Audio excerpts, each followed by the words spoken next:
I'm Dr. Casper with the Woodlands Cannabis Clinic, and there are many different routes to take cannabinoids and to use cannabis. And so most people know that combustible route, so that's like vaping and smoking, is one route. Then there's edibles, so oil in particular, you can take it in your mucous membranes. There's gummies, there's chocolates, there's even water-soluble options that you take orally. So those are the edible route. And then there's also creams that you can put on your skin. And the reason why it works is because you have cannabinoid receptors that are in your skin. But I like to think of these routes to get them in my body like putting my check in my bank account. I work hard. We all work hard. We want every bit of our check to get into our checking account because we have to pay some bills. We have some responsibility. But if I take my check and that I work very hard for, and I start burning it down, to heat it up and to get the smoke ready and vape, then I'm wasting a lot of the check from the front end. And then I breathe in, you can get a lot of money in your bank that way quick, but it's a variable checking account balance every single time. It's not the same. You breathe in differently every time. And it also depends on what your product is. So it's variable. And then you have to breathe out. So when you breathe out, it's like walking down the street with coins in your pockets and they're just falling out.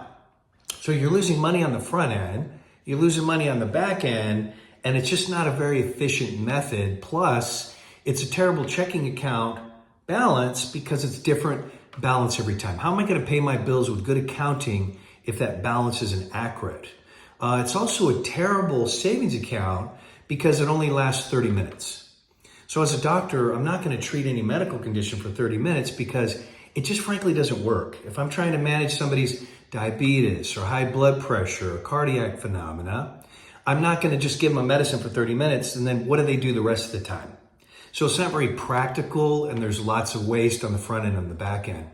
If you take this particularly in an edible formulation, especially in oil, and you put it in your mouth and you savor it in your mouth for 3 minutes setting a watch, well, you're going to get all the bioavailability of the medicine this way, bypassing digestion and bypassing the combustible breakdown process. So that way your check gets into your bank account every single time with a measured, predictable, accurate amount with the green syringe. And so that's a predictable checking account balance. And it lasts 4 to 6 hours with that method. And so now it's a very good savings account. There's enough money in there to pay your bills and to do that accurately.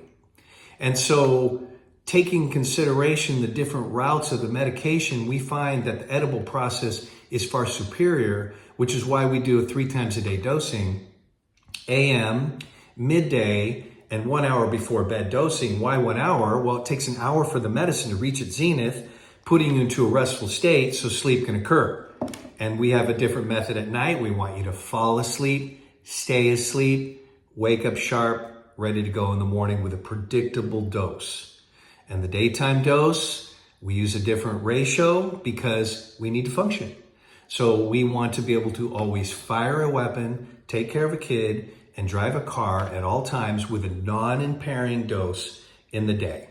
And so we practice with these methods, low, safe, individualized dosing. You're different than I am. We have to give you a different pair of glasses to look through because you would be dizzy with mine. So we individualize that dose and practice non-impairment. This is the pivotal part of the process of our program. Thank you very much.